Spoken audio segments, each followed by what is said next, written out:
क्या बदलेगा ज़माना लाख मगर कुरान न बदला जाएगा।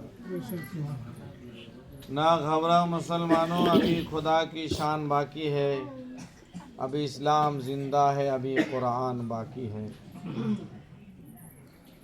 तो काफिर क्या समझते हैं जो अपने दिल में हंसते हैं, अभी तो करबला का आखिरी मैदान बाकी है। बेशक बेशक सुभान अल्लाह।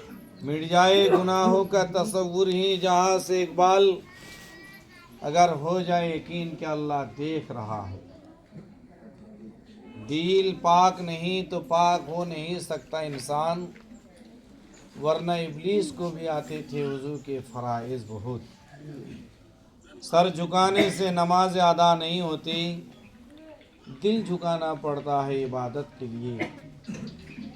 इकबाल ने तोड़ दी तस्बीह इसलिए क्या गीन के नाम लो उस खुदा का जो बेहिसाब देता है।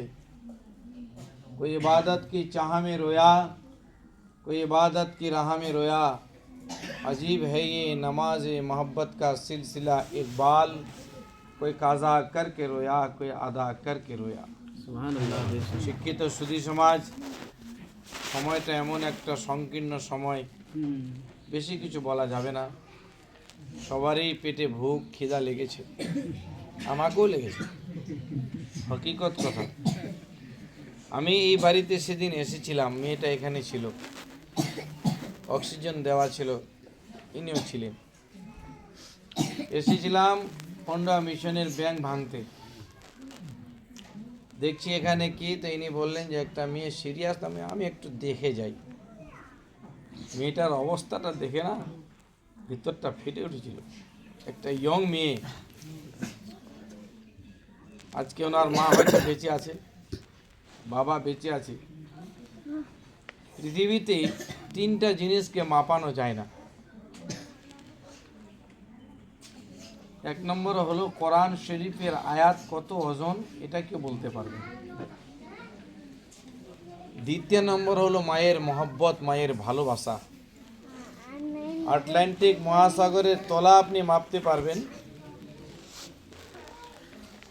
কিন্তু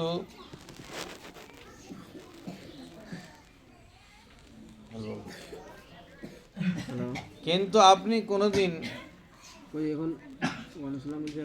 মায়ের মহব্বতকে মাপতে পারবেন না,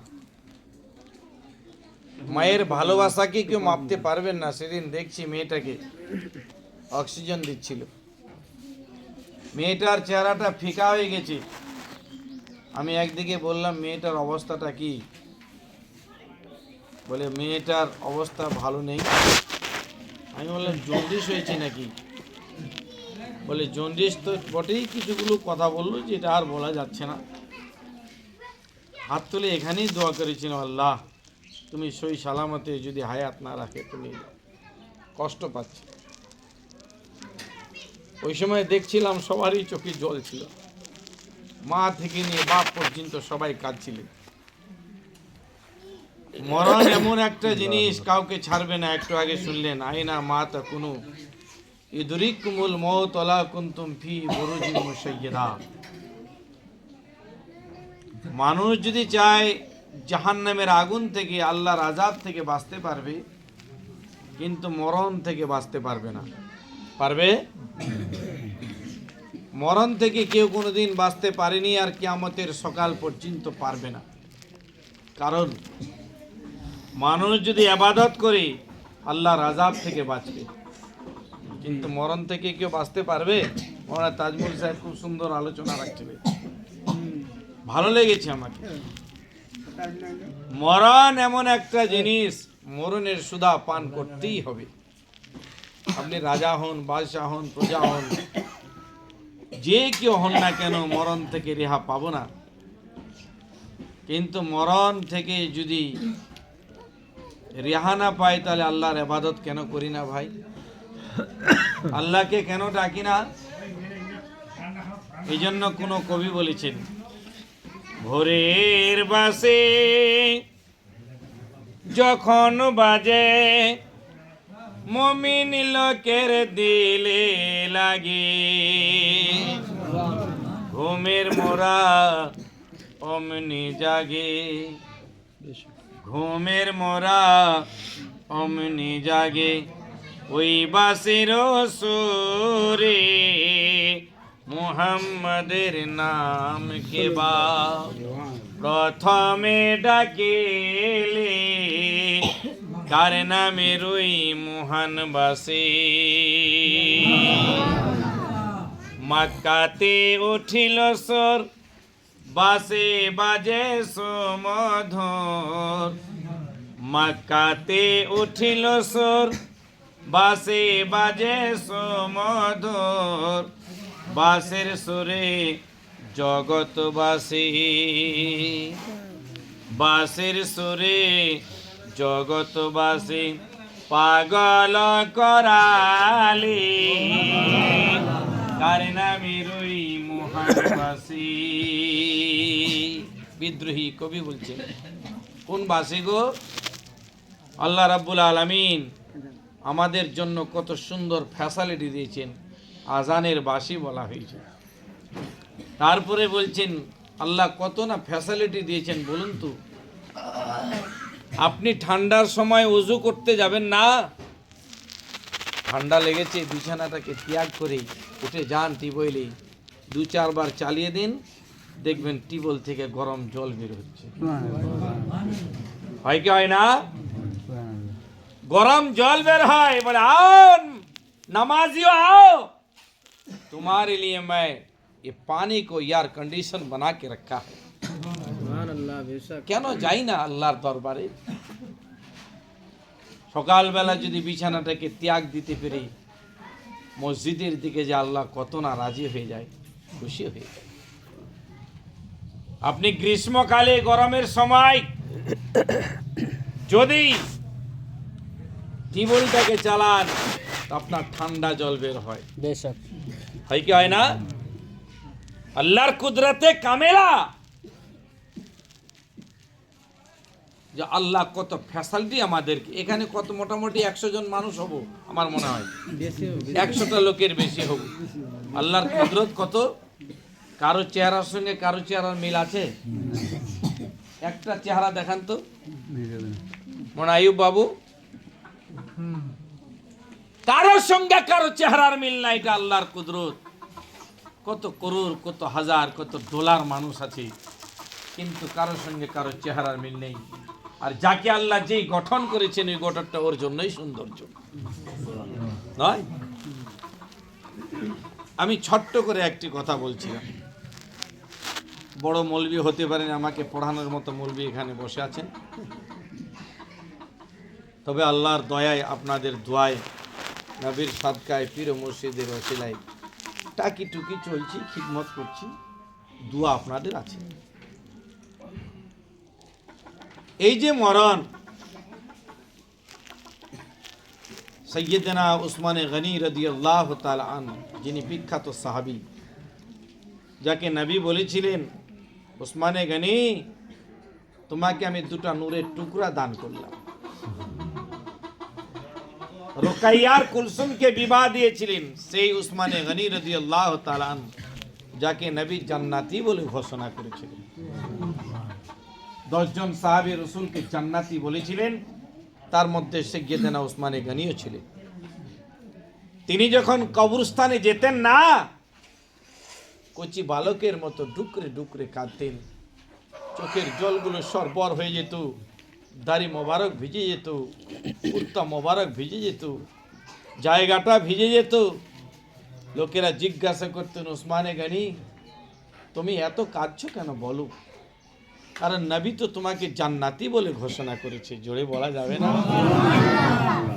তোমাকে জান্নাতি বলে ঘোষণা করেছে তুমি কাঁদছো কেন হযরত উসমানে গনি বলেছিলেন ভাই সকল এটা তো আল্লাহর নবীর দয়া নবী আমাকে জান্নাতি বলেছে কিন্তু কবর প্রথম মঞ্জিল কবর সম্পর্কে জানা আছে আজকে দুনিয়াতে আমি আছি যতক্ষণ মেয়েটা হায়াতে ছিলেন তার পাশে সবাই বসেছিলাম সবাই একে তদারকি করতাম কিন্তু বলুন আপনি আমি যখন কবরে যাব আমার সঙ্গে আমার মেয়ে যাবে না আমার সঙ্গে আমার ছেলে যাবে না আমার সঙ্গে আমার মা যাবে না আমার সঙ্গে আমার বাবা যাবে না, আমার সঙ্গে আমার স্ত্রী যাবে না, আমার সঙ্গে আমার প্রিয় বন্ধু যাবে না, একা একা কবরস্থানে যেতে হবে।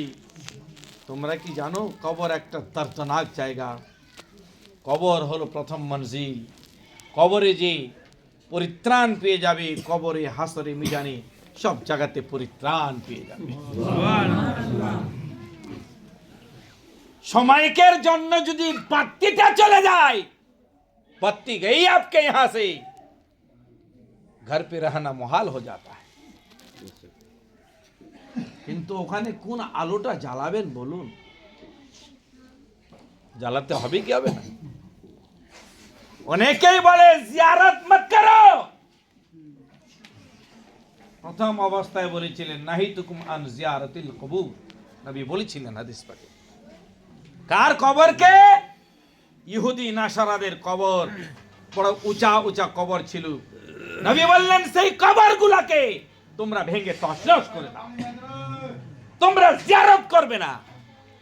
তারপরে নবী বলছেন ফাজুরুহা, জোরে বলা যাবে না, তোমরা কবরের জিয়ারত করো, কবরবাসীদেরকে তোমরা একটু হেল্প করো, কবরবাসীদের জন্য দোয়া করো, আর এই দোয়াটা আল্লাহর দরবারে কবুল হয়ে যায়, তাই না? আল্লামা ইবনে আবেদিন ফতোয়া সামিতে বর্ণনা করেছেন। আপনি কিছু জানেন না, মৌলবি পাচ্ছেন না, ওই দিন হঠাৎ সব মৌলবি চলে গেছে কোনো কনফারেন্স। আপনার মনে হচ্ছে আমি জিয়ারত করব, আপনি যান আপনার মেয়ের জন্য, আপনার ছেলের জন্য, আপনার বাবার জন্য, আপনার মায়ের জন্য। জিয়ারতের নিয়ম হলো আপনাকে মধ্যে গিয়ে জিয়ারত করতে হবে তা নয়, কবরের পাশে গিয়ে করতে হবে তা নয়। পায়ের দিকে, কবরস্থানের পায়ের দিকে দাঁড়ান, না হয় পশ্চিম দিকে দাঁড়ান, দাঁড়িয়ে কিছু জানেন না, আপনি বিসমিল্লাহ শরীফ পড়বেন। কতবার? 19 বার বিসমিল্লাহ পড়বেন। কতবার? 19 বার বিসমিল্লাহ পড়বেন। আগে দুরুদ, পিছনে দুরুদ, আর আল্লাহর কাছে দোয়া করুন, আল্লাহ আমি কিছুই জানি না, শুধু এই বিসমিল্লাহর বাদৌলাতে, তোমার নাম রহমান, তোমার নাম রহিম, দুটা গুণবাচক নামের বাদৌলাতে আমার মেয়েটাকে তুমি মাগফিরাত করে দাও। আল্লাহ বলে যদি এরকম কেউ দোয়া করতে পারে তাহলে ওই মাইয়াতকে মাগফিরাত করে জান্নাতবাসী করে দাও। আমার মতো ছোটখাটো আলেম ছিলেন না, বিখ্যাত আলেম যিনি বড় বড় ফতোয়া লিখেছেন, কিতাব লিখেছেন, আল্লামা ইবনে আবেদিন ফতোয়ায় স্বামী তিনি বর্ণনা করেছিলেন। আজকে কথায় আছি বন্ধু, আমরা কি ইবাদত করি, বন্দেগী করি? সব থেকে বড় ইসালে সওয়াব হলো কোনটা জানেন? আজকে ছেলে মেয়ে মারা যায়, যদি বাপ মা তার জন্য দোয়া করে, নামাজ 5 টাইম আবাদ করে, 5 টাইম নামাজ যদি কায়েম করে, তাহলে ওই দিন উনি একটা দোয়া পড়ে আল্লাহুম্মা গফিরলি ওয়ালি ওয়ালিদাইয়া ওয়ালি মান তাওয়ালাদা ওয়াল জামিল মুমিনিনা ওয়াল মুমিনাতি ওয়াল মুসলিমিনা। এটা পড়ে কি পড়ি না? তা আপনি গোটা বিশ্বের জন্য দোয়া করছেন, নিজের ছেলের জন্য দোয়া করছেন, ছেলের নিজের মেয়ের জন্য দোয়া করছেন, তাহলে বোঝা গেল যে আমাদেরকে এসব কাজ করতে হবে। বন্ধু, আমরা মরণকে কতখানি স্মরণ করি, দুটা কথা আর বলবার ক্যাম করে দেব, টাইম থাকলেও কিন্তু আর বলা যাবে না। বাস শুনুন না কেন? এ বাবু, নবী জিজ্ঞাসা করছেন উমর, কে উমর? যিনি আল্লাহর নবীর সাহাবী, যে উমর রাস্তা দিয়ে হেঁটে যেত, বুঝতে পেরেছেন, শয়তান দূরে চলে যেত, শয়তান থাকতে পারত। উমরে ফারুককে বলছেন, উমর তুমি মরণকে কেমন স্মরণ করে বলো। উমর বলেছিলেন, ইয়া রাসূলুল্লাহ, যখন আমি নামাজে যাই, একদিকে সালাম ফিরাবো, একদিকে ফিরাতে পারবো কিনা এইটুকু আমার মনে হয় যে একদিকে ফিরাতে পারবো, একদিকে পারবো কি পারবো।